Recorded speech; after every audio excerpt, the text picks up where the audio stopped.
నమస్తే, welcome to Telangana public TV. ఇంకా తెలంగాణ రాష్ట్రంలో సుప్రీంకోర్టు తెలంగాణ రాష్ట్రంలో ఉన్న కొంతమంది అధికారులపైన సీరియస్ అయింది. దానికి సంబంధించిన వార్త హైలైట్ అయింది. అన్ని వార్తాపత్రికల్లో దాని గురించి స్పష్టంగా మాట్లాడే ప్రయత్నం చేద్దాం. అంతకుముందు మొన్న మన తెలంగాణ రాష్ట్ర సీఎం రేవంత్ రెడ్డి గారు ఏం మాట్లాడినారు ఒకసారి ఆ వీడియో చూసే ప్రయత్నం చేద్దాం. ఒకసారి ఆ వీడియో చూసిన తర్వాత ఎవరైనా అధికారులు, నేను స్పష్టంగా చెప్తున్నా, రాజకీయ నాయకులకు ఉన్న పరిమితమైన జ్ఞానంతో మీకు ఏదైనా చెబితే చేస్తే తర్వాత ఊచలు లెక్క పెట్టాల్సింది మీరే. సో రేవంత్ రెడ్డి అయితే క్లియర్గా చెప్పిండు మొన్ననే.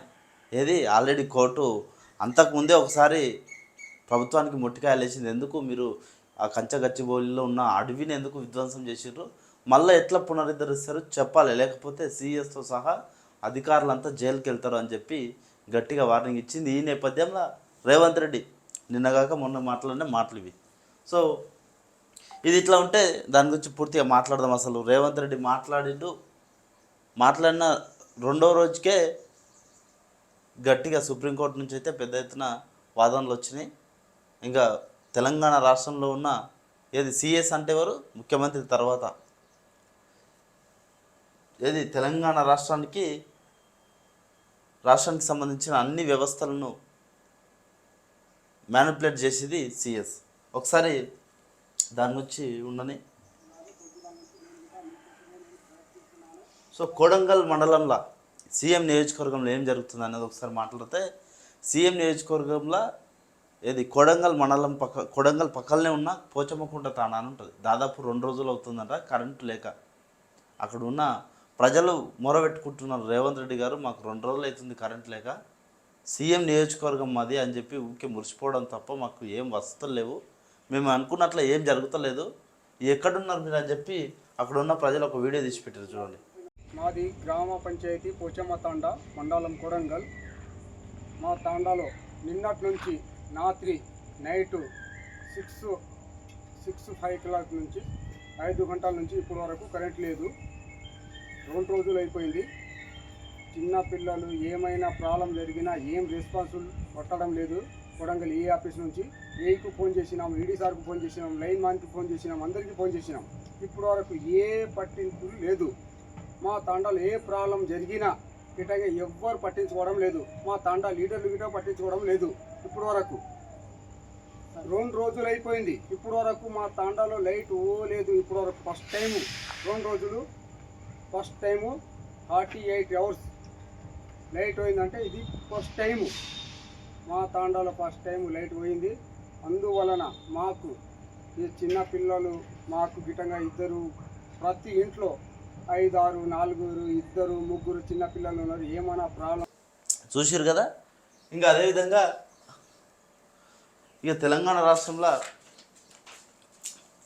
నిన్న పుష్కరాల్లో స్నానం చేసిండు రేవంత్ రెడ్డి. ఇంకా పుష్కరాలు స్నానం చేసుకుంటే ఎవరైనా పాప పుణ్యాలు చేస్తే కూడా కడకపోతాయి అని చెప్పి కూడా మాట్లాడిండు. ఇక నిన్న ఇంకో ఘటన జరిగింది.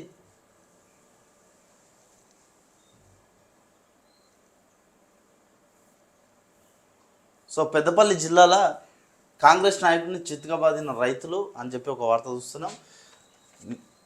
నిమ్మనపల్లి ఐకేపీ సెంటర్లో సన్న ఓట్లు కొంటలేదని చెప్పి రోడ్డుపై కూర్చొని ధర్నా చేస్తున్న రైతులు, అటుగా వెళ్తూ ధర్నా చేస్తున్న రైతులను బూతులు తిట్టినట్ట కాంగ్రెస్ పార్టీ నాయకుడు. వడ్లు ప్రభుత్వం కొనకుండా మళ్ళీ మమ్మల్ని బూతులు తిడతారా అంటూ నడి రోడ్డుపై ఈ కుమార్ని ఎట్లా చేసిన రైతులు అనేది ఒకసారి మనం వీడియో చూసే ప్రయత్నం చేద్దాం.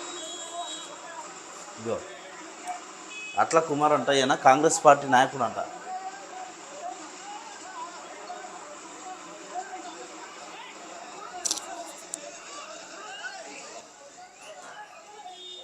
సో తెలంగాణ రాష్ట్రంలో అధికారంలో ఉన్న పార్టీ నాయకులకు, అధికారంలో ఉన్న పార్టీ ప్రజాప్రతినిధులకు, అధికారంలో ఉన్న అధికార పార్టీ నాయకులకు కావచ్చు ఇట్లాంటి సిచ్యువేషన్ ఎదురవుతుంది ప్రజల్లోకి వెళ్ళినప్పుడు. ఎందుకంటే ప్రజలైతే ఆగ్రహంతో ఉన్నారు. ఏం చెప్పిండు రేవంత్ అన్న, ఏం చేస్తున్నాడు, వడ్లన్నిటికీ బోనస్ ఇస్తానన్నాడు, పైగా సన్నవర్లకి అన్నాడు. సరే ఓకే, సన్నవర్లకి అయినా పర్లేదు, కానీ అది కూడా ఇవ్వకుండా ఎందుకు కొనకుండా మమ్మల్ని ఇబ్బంది పెడుతున్నారని చెప్పి ఆ పెద్దపల్లి జిల్లాలో ఉన్న రైతులంతా రోడ్డు మీద ధర్నా చేస్తుంటే అక్కడ అట్ల కుమార్ అనే ఒక కాంగ్రెస్ నాయకుడు రైతులనే బూతులు తిట్టినట. ఇంకా బూతులు తిట్టితే ఎట్లుంటుంది, రైతులు ముందే వాళ్ళు మంట ఏది వడ్లు కొనకనే ఇప్పటికే తీవ్రంగా కోపంతో ఉన్నారు. పైగా వాళ్ళ ముందర పోయి బూతులు తిడితే పరిస్థితి ఏమైందనేది ఇట్లా ఉంది పరిస్థితి. సో ఒకసారి ఈనాడు పత్రిక చూసే ప్రయత్నం చేద్దాం. రాష్ట్రపతికి కాల పరిమితులు నిర్దేశించవచ్చా? ఆ అధికారం సుప్రీంకోర్టుకు ఉందా? గవర్నర్ అధికారులను నియంత్రించవచ్చా? సర్వోన్నత న్యాయస్థానానికి 14 ప్రశ్నలు సంధించిన రాష్ట్రపతి. ఇక ఏదైతే రాజ్యాంగబద్ధంగా సంక్రమించిన అధికారులను సర్వోన్నత న్యాయస్థానం ఎట్లా ఇది చేస్తుంది మా పైన, ఎట్లా ఏది కట్టడి ఎట్లా చేస్తుంది అనే దానిపైన నిన్న 14 ప్రశ్నలను రాష్ట్రపతి ఏది సుప్రీంకోర్టుకు 14 ప్రశ్నలు సంధించింది. దానికి సంబంధించిన వార్త. ఇక అసలు ఎందుకు ప్రశ్నించారనే దానిపైన మాట్లాడితే, ఇక తమిళనాడు శాసనసభ ఆమోదం తెలిపిన 10 బిల్లులను ఆ రాష్ట్ర గవర్నర్ ఆర్ఎన్ రవి ఆమోదించకుండా తన వద్ద ఉంచుకోవడం సరికాదని గత నెల 8న సుప్రీంకోర్టు తీర్పునిచ్చింది. 415 పేజీల తీర్పును వెలువరించిన సర్వోన్నత న్యాయస్థానం రాష్ట్రాలు పంపే బిల్లులను రాష్ట్రపతి గవర్నర్ గరిష్టంగా 3 నెలల్లోగా ఆమోదించడమో లేకుంటే తిప్పి పంపించడమో చేయాలని తీర్పునిచ్చింది. బిల్లులను వెనక్కి పంపితే ఎందుకు అలా చేశారనే కారణాలు కూడా చెప్పాలని పేర్కొంది. గవర్నర్లు బిల్లులపై జాప్యం చేస్తుంటే సుప్రీంకోర్టును ఆశ్రయించవచ్చని చెప్పి రాష్ట్రాలకు స్పష్టం చేసింది. గవర్నర్ల నిష్క్రియాపర్వం న్యాయ సమీక్ష పరిధిలోకి వస్తుందని తెలిపింది. రాజ్యాంగ అధికరణం 142 ద్వారా ఎటువంటి సంపూర్ణ అధికారం సుప్రీంకోర్టుకు ఉందని వెల్లడించింది. సో ఈ నేపథ్యంలో 14 ప్రశ్నలను రాష్ట్రపతి సంధించారంట. ఎందుకు మమ్మల్ని కట్టడి చేస్తున్నారు, రాజ్యాంగబద్ధంగా వచ్చిన హక్కులను ఎందుకు ఇది చేస్తున్నారని చెప్పి దానికి సంబంధించిన వార్త. ఇంకా రూపాయలు 200 కోట్లతో పర్యాటక క్షేత్రంగా కాళేశ్వరం. పైసలు లేవు మా దగ్గర, ఆ పూర్తలేదు. పుష్కర స్నానం చేస్తున్న సీఎం రేవంత్ రెడ్డి, మంత్రులు పొంగులేటి శ్రీనివాసరెడ్డి, పొన్నం ప్రభాకర్, శ్రీధర్ బాబు, ఎమ్మెల్యేలు కవ్వంపల్లి సత్యనారాయణ, ఆది శ్రీనివాస్. ఓకే, ఈ 200 కోట్లతో పర్యాటక క్షేత్రంగా కాళేశ్వరాన్ని చేస్తే మన రాష్ట్రానికి ఆదాయం వస్తుంది. కానీ మీరు ఇచ్చిన హామీల పైన ఎందుకు మాట్లాడతలేరు అనేది తెలంగాణ ప్రజలు ఇస్తున్న ప్రశ్న. సో దానికి సంబంధించి కూడా మాట్లాడాల్సిన అవసరం ఉన్నది. ఇక మాస్టర్ ప్లాన్ సిద్ధం చేస్తే గోదావరి పుష్కరాలలోపు పనులు పూర్తి. సరస్వతి పుష్కర స్నానం అనంతరం ముఖ్యమంత్రి రేవంత్ రెడ్డి పుష్కర శోభతో పులకరించిన త్రివేణి. ఇక దక్షిణాది కాశీగా గొప్ప చరిత్ర కలిగిన కాళేశ్వరానికి దాదాపు 200 కోట్లతో ఖర్చు పెట్టి పర్యాటక క్షేత్రంగా మారుస్తానని అని చెప్పి నిన్న సీఎం రేవంత్ రెడ్డి మాట్లాడి దానికి సంబంధించిన వార్త. ఇక మూసి రుణానికి కొర్రీలు. 3 అంశాలపై వివరాలు కోరిన కేంద్రం. ప్రపంచ బ్యాంకు అప్పు మరింత జాప్యమయ్యే అవకాశం. సో మూసికి సంబంధించి రుణానికి రకరకాల కొర్రీలు ఇదైతుంది. దానికి సంబంధించిన వార్త. కొర్రీలు పెడతా ఉన్నారు. ఎందుకు ప్రపంచంకి సంబంధించిన ప్రపంచ బ్యాంకు నుంచి వచ్చే అప్పు కూడా మరింత ఆలస్యమయ్యే అవకాశం ఉందని చెప్పి వార్త ప్రచురించింది. ఇంకా గుట్టపై బుట్టబొమ్మలు, ఇక్కత్తో మెరిసిన ముద్దుగుమ్మలు. ఈ యాదగిరి గుట్టకు ప్రపంచ సుందరిమణులు వచ్చారంట. దానికి సంబంధించిన వార్త. ఇంకా రూపాయలు 9.04 కోట్ల నగదు.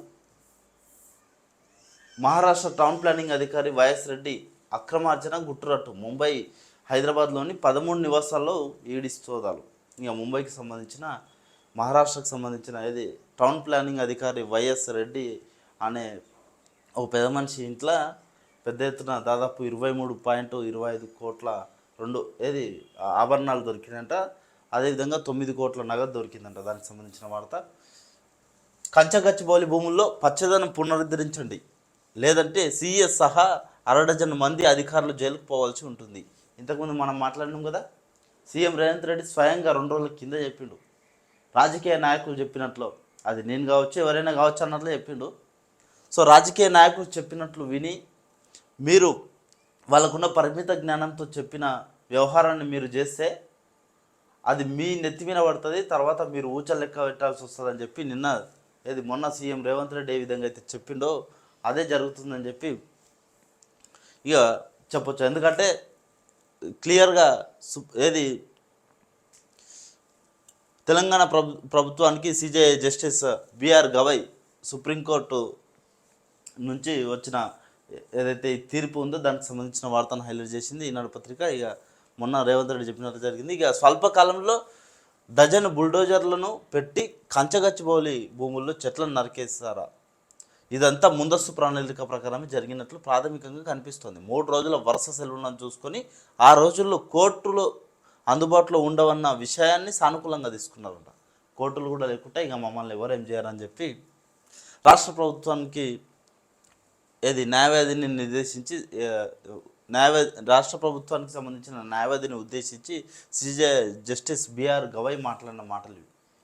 ఎందుకు కోర్టు 3 రోజులు సెలవు ఉన్నాయి, ఆ సెలవు రోజులలో చేయాల్సిన పని ముందు కోర్టు సమయం కానప్పుడు మీరు ఎట్లా చేస్తారు వర్క్ అనే దానికి సంబంధించి వార్త హైలైట్ అయింది ఈనాడు పత్రికలో. ఇక ఆ భూములను అటవీ ప్రాంతంగా ప్రకటించాలని చెప్పి సిఈసి సిఫారసు సుప్రీంకు నివేదిక.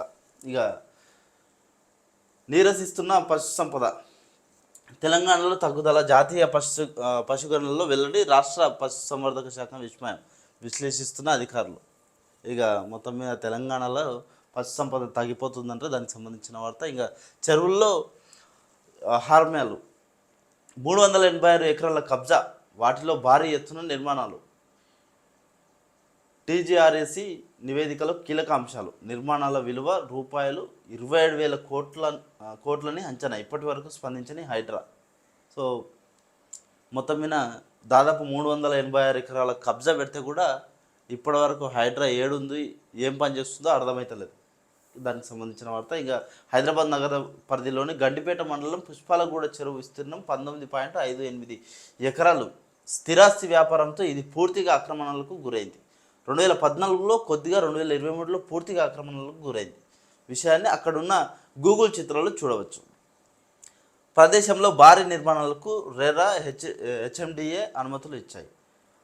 ఇది జలవనరుల శాఖ నిరభ్యంతర పత్రాలు జారీ చేసింది, అంటే ఎన్ఓసి జారీ చేసిందంట. సో ఇట్లా పాక్షికంగా ఆక్రమణకు గురైన చెరువు అంతకుముందు, తర్వాత పూర్తిగా ఆక్రమణకు గురైన చెరువు. దీనికి సంబంధించిన వార్త. మరి హైడ్రా ఏం చేస్తుంది, రేవంత్ అన్న మరి ఈ అక్రమదారులను అక్రమంగా ఆక్రమించుకున్న వాళ్ళని ఏం చేస్తారు అనేది చూడాల్సిన అవసరం ఉన్నది. ఇక తైలాన్ని కడిగేయండి, ఉదయాన్నే హోటల్కి వెళ్ళి దోశ ఆర్డర్ చేస్తాం, అక్కడ వంట మాస్టర్ వాటిపై నూనె చిమ్మేస్తారు. కనీసం 25 నుంచి 35 మిల్లీలీటర్ల పైనే, అంటే రోజంతా వినియోగించాల్సిన దానికంటే ఎక్కువ ఒక్క దోశలోనే వాడేస్తున్నారు అన్నమాట. అసలు ఎంత నూనె వాడాలి, ఎలాంటి నూనె వాడాలి, నిపుణులు ఏమంటున్నారు అంటే ఈ ఆరోగ్యానికి సంబంధించిన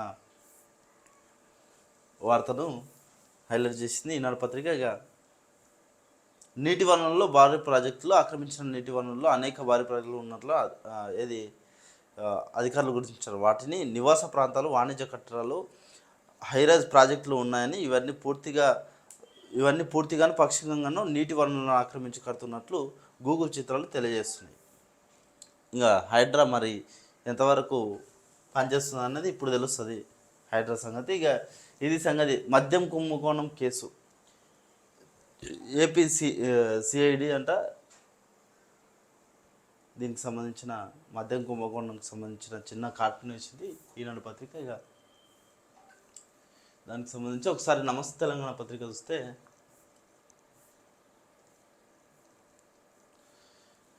ఇక నమస్తే తెలంగాణ పత్రికల కంచెను పునరుద్ధరిస్తారా, జైలుకి వెళ్తారా, సీఎం రేవంత్ సర్కార్పై సుప్రీంకోర్టు తీవ్ర ఆగ్రహం.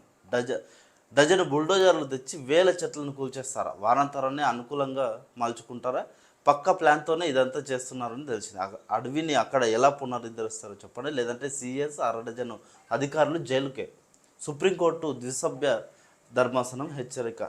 కంచగచ్చిబౌలి విచారణ జూలై 23కు వాయిదా. ఈ 23 లోపు చెప్పాలి అక్కడ అడవిని మళ్ళీ ఎట్లా పునరుద్ధరిస్తారో చెప్పాలి, లేకపోతే జైలుకి వెళ్తారని చెప్పి సుప్రీంకోర్టు నుంచి రేవంత్ సర్కార్కి అయితే మొట్టికాయలు అయితే వేస్తుంది. మరి దీనిపైన రేవంత్ రెడ్డి కానీ అధికార పార్టీ నాయకులు కానీ ఏం మాట్లాడతారు. అప్పుడేమో అక్కడ స్టూడెంట్స్ పోయి మాట్లాడితే గుంట నక్కలు, లేకపోతే అక్కడ స్థానికంగా ఉన్న లోకల్ లీడర్లు, బీఆర్ఎస్ పార్టీ నాయకులు కావచ్చు, బీజేపీ పార్టీ నాయకులు కావచ్చు మాట్లాడినప్పుడు అక్కడ నక్కలు అవేం లేవు, పులులు సింహాలు లేవు, నక్కలు లేవు, గుంట నక్కలు ఉన్నాయని చెప్పి స్వయంగా సీఎం రేవంత్ రెడ్డి చెప్పిండు. కానీ ఇప్పుడు ఏం నడుస్తుంది? సుప్రీంకోర్టు చెప్తున్న దానికి ఏం మీ దగ్గర ఉన్న సమాధానం ఏంటి? సో దానికి సంబంధించి నా అన్వేషణ కూడా చెప్పిండు. ఇంత పెద్ద అడవిని దాదాపు 25 నుంచి 30% వరకు మొత్తం చెట్లు నరికేసారు. మళ్ళీ ఎట్లా ఆ చెట్లను పెంచడం? కొన్ని వందల సంవత్సరాల చెట్లు కూడా ఉన్నాయి దాంట్లో, కొన్ని 10, 20, 30 సంవత్సరాల చెట్లు కూడా ఉన్నాయి. సో నా అన్వేషణ పాపం సీఎం రేవంత్ రెడ్డికి ముందే చెప్పిండు, అది ప్రకృతిపై మీరు విధ్వంసం చేస్తున్నారు, ప్రకృతిని విధ్వంసం చేస్తున్నారు, అది మీకు కానీ మీ పిల్లలకు మంచిది కాదు, మానవత్వంతో ఆలోచన చేయండి అని చెప్పి ముందే చెప్పిండు. ఇక చాలామంది చెప్పారు. నా అన్వేషణ ఎందుకు తీసుకుంటున్నామంటే ఆయనని కాంగ్రెస్ పార్టీ నాయకులే పెద్దగా ఇక మా సీఎం గురించి మంచిగా మాట్లాడని చెప్పి హైలైట్ చేశారు. అందుకని ఆయన గురించి చెప్తున్నాం. సో తప్పు ఒప్పుకో రేవంత్, ఎస్సీయు భూముల్లో 10,000 కోట్ల స్కామ్, అడవుల విధ్వంసం, పర్యావరణ చట్టాల ఉల్లంఘనే, సీఎం మూర్ఖత్వంతో అధికారులు జైలుకు వెళ్ళాలా, బీఆర్ఎస్ వర్కింగ్ ప్రెసిడెంట్ కేటీఆర్ మండిపాటు. వాస్తవానికైతే కూడా ఒక నాయకుడి మూర్ఖత్వంతోన, ఒక నాయకుడి తెలివి తక్కువ ఆలోచనతోన, ఒక నాయకుడి పరిమిత జ్ఞానంతోన అధికారులు ఎందుకు జైలుకి వెళ్ళాలనేది కూడా క్వశ్చన్. సో వెయిట్ చేయాల్సిన అవసరం ఉన్నది. దానిపైన కూడా ఉద్దేశపూర్వక విధ్వంసం ఇది. 71 ఎకరాల్లో అడవిని నిర్మూలించారు. నిబంధనలను తుంగలు తొక్కిన సర్కారు. జీవవరణ వ్యవస్థకు పూడ్చలేని నష్టం. కంచగచ్చిబౌలి భూములపై సిఈసి నివేదిక. ఇక దానికి సంబంధించి ఇక మొత్తం మీద అయితే మరి సీఎం రేవంత్ ఏం చేస్తాడు, సర్కార్ ఏం చేస్తుంది, మరి అధికారులు జైలుకి వెళ్తారా, మరి ఆ ఎస్సీకి సంబంధించిన అడవిని మళ్ళీ పునరుద్ధరిస్తాం, ఇట్లా చేస్తామని చెప్పి ఒక క్లారిటీ ఇచ్చే ప్రయత్నం ఏమైనా చేస్తారా, డిక్లరేషన్ ఏమి ఇస్తారనేది వెయిట్ చేయాల్సిన అవసరం ఉన్నది. కనుమరుగైన అటవీ ప్రాంతం, దట్టమైన అడవి 2.60 ఎకరాలు, మధ్య రకం 57.66 ఎకరాలు, ఓపెన్ ఫారెస్ట్ 17.20 ఎకరాలు అంట. ఇక ఇంత అటవీ ప్రాంతం మొత్తం కనుమరుగైపోయింది అని చెప్పి నమస్తే తెలంగాణ పత్రిక వర్తించి. ఆర్ ట్యాక్స్ పిడుగు, కన్స్ట్రక్షన్ కంపెనీలు కప్పం కట్టాల్సిందే, ముఖ్య నేత బంధువర్గం అనధికార సుంకం. ఇక లగ్జరీ విల్లా అయితే ఒక ఎస్ఎఫ్టీకి 200 అంట, సాధారణ గృహాలు అయితే ఎస్ఎఫ్టీకి 100 రూపాయలు అంట ట్యాక్స్. ముఖ్య నేతల సంబంధించిన బంధువర్గం అనధికార సుంకం అంట. అంటే ప్రభుత్వానికి సంబంధం లేదు, ఇది ప్రజలకు వచ్చేదే, లేకపోతే ప్రభుత్వ ఖజానాకు జమ అయ్యేది కాదు. ఇది అధికార పార్టీలో ఉన్న కొంతమంది నాయకులకు సంబంధించిన బంధువర్గానికి సంబంధించిన జేబుల్లోకి వెళ్ళేది ఇది. సో దానికి సంబంధించిన వార్త. ఇంతవరకు రాజకీయ పక్షాల ఆరోపణల్లో తరచూ వినిపిస్తూ వచ్చిన ఆర్ ట్యాక్స్ గురించి ఇప్పుడు వివిధ వర్గాలు ఆందోళన చెందుతున్న పరిస్థితులు కనిపిస్తున్నాయి. రాష్ట్రంలో ముఖ్య నేత బంధువర్గం అనధికార సుంకం వసూలు చేస్తుందంటూ కొందరు బిల్డర్లు రాహుల్ గాంధీకి ఫిర్యాదు చేసినట్టు సమాచారం. ఎస్ఎఫ్టీల లెక్కల రేట్లు ఫిక్స్ చేసి మరీ వసూలు చేస్తున్నారని, కట్టకపోతే హైడ్రా వస్తుందని బెదిరిస్తున్నారని బిల్డర్లు వాపోయినట్టు తెలుస్తుంది. ఇక చూడండి, హైడ్రాని వాడుకొని ఎంత పెద్ద ఎత్తున సాధారణ ప్రజలను కావచ్చు, బిల్డర్లను కావచ్చు ఎట్లా బెదిరిస్తున్నారు. ఇట్లా చేస్తే మరి తెలంగాణ రాష్ట్రం ఎట్లా అభివృద్ధి చెందుతుంది? తెలంగాణ రాష్ట్రంలో పెట్టుబడులు ఎట్లా పెడతారు? తెలంగాణ రాష్ట్రంలో వ్యాపారస్తులు ఎట్లా నెగులుతారు? సో దీనిపైన ఆలోచించాల్సిన అవసరం ఉన్నది. ఇక రాహుల్కి తెలంగాణ బిల్డర్ల ఫిర్యాదు. 3 కేటగిరీల్లో రియల్ ఎస్టేట్ విభజన, చదరపు అడుగుల లెక్కన ట్యాక్స్ ఖరారు, కట్టకపోతే హైడ్రా వస్తుందంటూ హెచ్చరిక. ఇక రాహుల్ గాంధీకి కూడా ఫిర్యాదు వెళ్ళింది. కానీ రాహుల్ గాంధీ ఏం చేస్తాడు ఏందనేది వెయిట్ చేయాల్సిన అవసరం. దాదాపు 2 సంవత్సరాలు అవుతుంది. రేవంత్ సర్కార్ వచ్చిన తర్వాత పేద ప్రజలు నమ్మి ఓట్లు వేసినందుకు ఎంత మోసపోయారు, వ్యాపారస్తులు నమ్మి ఓట్లు వేయించినందుకు ఎంత మోసపోతున్నారు అనేది కళ్ళకు గట్టినట్లు కనిపిస్తూ ఉంది. దీనిపైన మరి వాళ్ళ హైకమాండే నిర్ణయం తీసుకోవాలి ఏంది పరిస్థితి అనే దానిపైన. ఇక మహిళా మంత్రులే కాళ్ళు గడగాల్సింది. సీఎం రేవంత్పై గురువారం తెలంగాణ మహిళా కమిషన్కు ఫిర్యాదు చేసిన మాజీ ఎమ్మెల్యే గొంగడి సునీత, కార్పొరేటర్లు సునీత, హేమ, శైలజ, పాల్వై స్రవంతి, అర్పిత తదితరులు ఇక తెలంగాణ ఆడబిడ్డల్ని అవమానిస్తారా అని చెప్పి మొన్న ఏది ప్రపంచ సుందరిని మనల కాళ్ళను తెలంగాణ రాష్ట్ర ప్రభుత్వం రేవంత్ సర్కార్ ఏదైతే తెలివి తక్కువతనంతో అనుకోవచ్చు, లేకపోతే తెలంగాణ ఆత్మగౌరవాన్ని దెబ్బతీసే విధంగా, తెలంగాణ ఆత్మగౌరవాన్ని తాకట్టు పెట్టే విధంగా మన తెలంగాణ ఆడపడుచులతోన ప్రపంచ సుందరమణుల కాళ్ళను ఏది చెంబులో నీళ్ళు తీసుకొని కడిగించి మళ్ళీ పైగా టవాల్ ఇచ్చి మరీ తుడిపించే ప్రయత్నం చేసిరు, తుడిపించరు కూడా. సో దానికి సంబంధించి నిన్న సీఎం రేవంత్ రెడ్డి పైన మహిళా కమిషన్కు బీఆర్ఎస్కి సంబంధించిన కార్పొరేటర్లు, ఎమ్మెల్సీలు అట్లా ఏది మాజీ ఎమ్మెల్యే కూడా ఫిర్యాదు చేసిన దానికి సంబంధించిన వార్త. ఇక ప్రభుత్వానికి క్షమాపణ చెప్పాలని చెప్పి మహిళల ఆత్మగౌరవాన్ని పెంచుతామని గొప్పలు చెప్పిన కాంగ్రెస్ ప్రభుత్వం తెలంగాణ ఆడబిడ్డలతో విదేశీయుల కాళ్ళు కడిగించడం దేనికి సంకేతం? వాళ్ళ కాళ్ళు కడిగించి టవల్తో తుడిపించడం ఏమి దౌర్భాగ్యం? ఆడబిడ్డల ఉసురు తగిలి కాంగ్రెస్ ప్రభుత్వం కూలక తప్పదు. తెలంగాణ మహిళా లోకానికి రాష్ట్ర ప్రభుత్వం క్షమాపణ చెప్పాలని చెప్పి మాజీ మంత్రి సబితా ఇంద్రారెడ్డి గారు చెప్తా ఉన్నారు. దానికి సంబంధించిన వార్త. ఇక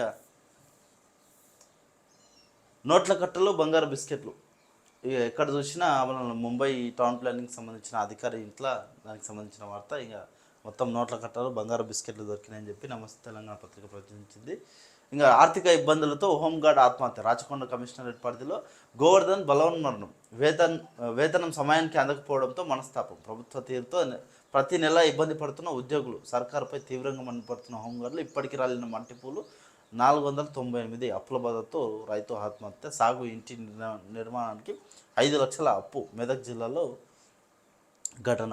ఇంకా తెలంగాణ రాష్ట్రంలో కింది స్థాయి వర్గాలు మొత్తం ఏది పేదలు, రైతులు కావచ్చు, కింది స్థాయి ఉద్యోగులు కావచ్చు మనస్తాపానికి గురవుతున్నారు. ఎందుకు ఆత్మహత్యలు చేసుకునే పరిస్థితి ఏర్పడుతుంది అనే దానిపైన ప్రభుత్వం సమీక్ష నిర్వహించలేదు. ఇప్పటి వరకు కూడా రేవంత్ రెడ్డి కనీసం రైతులు చచ్చిపోతున్నారు ఎందుకు అనేది కూడా, ఈ రైతులు నష్టపోయిన పంటకు కూడా ఎట్లా బీమా ఇస్తామా ఏందనేది కూడా క్లారిటీ ఇవ్వని పరిస్థితి.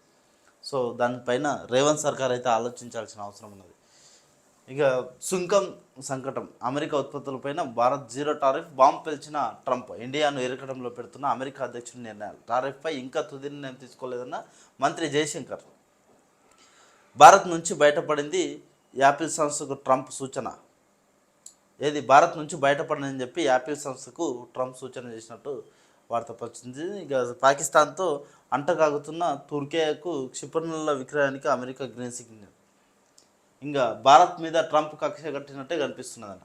గురువారం ఒక్కరోజు 3 విషయాల్లో ట్రంప్ చేసిన వ్యాఖ్యలను భారత్ను ఇబ్బందులోకి నెడుతున్నాయి. వాణిజ్యం కావాలా వద్దా అని బెదిరించి భారత్ పాక్లను కాల్పుల విరమణంపై అంగీకరించేలా చేశారని చెప్పుకున్న ట్రంప్ ఆయన చెప్తున్న వాణిజ్యం ఏమిటో మెల్లమెల్లగా వెల్లడిస్తూ వస్తున్నాడు. అమెరికా ఉత్పత్తులపై జీరో టారిఫ్కు భారత్ అంగీకరించిందంటూ ట్రంప్ గురువారం మరో బాంబు పేల్చాడు. దీంతో అబ్బే అలాంటిదేమీ లేదు, ఇంకా ఖరారు కాలేదు అని జయశంకర్ వివరణ ఇచ్చుకోవాల్సి వచ్చింది. అంతటితో ఆగకుండా భారత్ నుంచి బయటపడాలని యాపిల్ సీఈఓ టిమ్ కుక్కు ట్రంప్ నేరుగానే సూచించారు. అన్నింటికి మించి ఇటీవలి ఆపరేషన్ సింధూర్ సందర్భంగా పాక్కు అన్ని విధాల సహాయపడి భారత ప్రజల తీవ్ర ఆగ్రహానికి కారణమైన తుర్కియాకు అమెరికా మద్దతుగా నిలిచింది. తుర్కియాకు క్షిపణుల విక్రయం చేసేందుకు ట్రంప్ ఒప్పందం చేసుకోవడం అగ్నికి మరింత ఆజ్యం పోస్తున్నది అని చెప్పి ఇక ట్రంప్ భారత్ మీద ఏవైతే ఇరకాటంలోకి నెడుతున్నదని చెప్పి, ఈ రకంగా ఇరకాటంలోకి నెడుతున్నదని చెప్పి నమస్తే తెలంగాణ పత్రిక ప్రచురించింది. దానికి సంబంధించిన వార్త. ఇక భూసేకరణ పూర్తయిన ప్రాజెక్టులకే నిధులంట. ఇక అవసరమైతే ఇంజనీర్ల కమిటీలు వేసుకోండి. ఇరిగేషన్ శాఖ అధికారులతో సీఎం రేవంత్ రెడ్డి. ఇంకా నిన్న పూర్తయిన ప్రాజెక్టులకే భూసేకరణ పూర్తయిన ప్రాజెక్టులకే నిధులు అని చెప్పి ఎక్కడైతే భూసేకరణ చేసిరో ఆ యొక్క ప్రాజెక్టులకే నిధులు ఇస్తామని చెప్పి, అవసరమైతే ఇంజనీర్ల కమిటీలు వేసుకోండి అని చెప్పి నిన్న సీఎం రేవంత్ రెడ్డి చెప్పింది. దానికి సంబంధించిన వార్త. ఇక భూసేకరణ కాకపోతే భూసేకరణ చేయండి అని చెప్పి అధికారులకు ఆదేశాలు ఇచ్చినట్లు తెలుస్తుంది. ఇంకా మన తెలంగాణ రాష్ట్రంలో మళ్ళీ రైతులను ఇంకా ఎంత ఆగం పట్టిస్తారనేది కూడా చూడాలి. ఇంకా భూభారతి సదస్సులో రైతుల నిరసన. నాడు పొన్నం ప్రభాకరం ఇచ్చిన హామీలను అమలు చేయాలి. నందారం రెవెన్యూ సదస్సును అడ్డుకున్న గ్రామస్తులు. అక్కన్నపేటలో భూభారతి రెవెన్యూ సదస్సు నిరసన వ్యక్తం చేస్తున్న రైతులు. సో పొన్నం ప్రభాకర్ అప్పుడు ఎలక్షన్ అప్పుడు ఇచ్చిన ఏదైతే హామీలు ఉన్నాయో వాటిపైన సమాధానం చెప్పాలని చెప్పి అక్కడ ఉన్న రైతులు మొత్తం మీద అక్కడున్న అధికారులను అయితే అడ్డుకున్నారు. దానికి సంబంధించిన వార్త. ఇక ధర్నా చేస్తున్న రైతులపై కాంగ్రెస్ నేత దౌర్జన్యం, కొనుగోలు కేంద్రానికి వచ్చి వీరంగం, ఆందోళన ఎందుకంటూ దుర్భాష, చితకాబాది వెళ్ళగొట్టిన రైతులు. ఇంతకుముందు చూసినాం కదా వీడియో. సో అట్లా పాపం కాంగ్రెస్ పార్టీ నాయకుల పరిస్థితి ఎక్కడ పోయినా గట్లనే ఉంది. ఇంకా ఏం జరుగుతుంది ఇంకా అనేది చూస్తుండాలి. ఎందుకంటే కాలం గడుస్తున్న కొద్దీ హామీలు అయితే అమలు అయితే లేవు.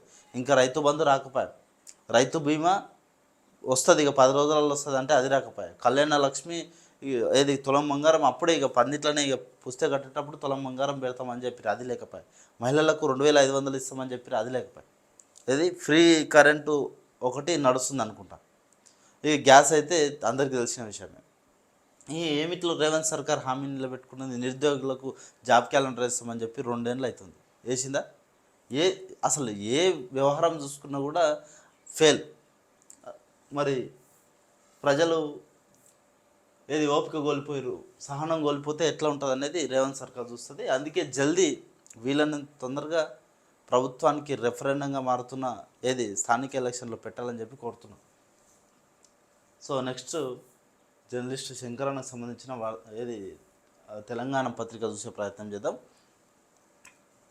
తెలంగాణ సీఎస్ జైలుకి వెళ్ళాల్సింది, చెట్లు పెడతారా జైలుకి వెళ్తారా? రేవంత్ వల్లే అధికారులు జైలుకి వెళ్ళాల్సిన పరిస్థితి, పర్యావరణ విధ్వంసానికి సీఎం బాధ్యుడు, ఎప్పటికైనా తప్పు ఒప్పుకోవాల్సిందే అని చెప్పి కేటీఆర్ చెప్తున్నారు. దానికి సంబంధించిన వార్త. ఇక నిన్న సుప్రీంకోర్టు చెట్లు నాటకపోతే చీఫ్ సెక్రటరీపై చర్యలు, సెలవుల సమయంలో డజన్ల కొద్ది బుల్డోజర్లతో చెట్లు నరకడం ఏంటి, ముందస్తు కథనం ప్రకారం చేసినట్టు నష్టాన్ని ఎలా పూడుస్తారో చెప్పండి. కంచగచ్చిబౌలి కేసులో సుప్రీంకోర్టు సీరియస్, కేసు విచారణ జూలై 23కు వాయిదా. సో రేవంత్ సర్కార్ పైన గట్టిగా సుప్రీంకోర్టు మొట్టికాయలు వేసింది. దానికి సంబంధించిన వార్త. ఇక కాంగ్రెస్కు పాలన చేత కాదు, కోర్టులను కాంగ్రెస్ తప్పుదోవ పట్టిస్తుంది, సుప్రీంకోర్టు మొట్టికాయలు వేసింది.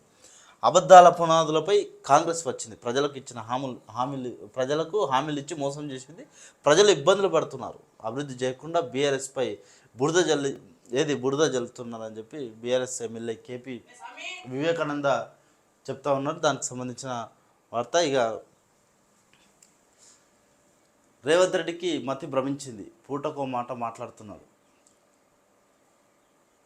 కాళేశ్వరం కూలిపోలేదు, ఎస్ఎల్బీసీనే పూర్తి కాకముందే కుప్పకూలింది, మృతదేహాలు కూడా తీయని దద్దమ్మ ప్రభుత్వం, ఇరిగేషన్లో ఉద్యోగాలు ఇచ్చినట్లు నిరూపిస్తా.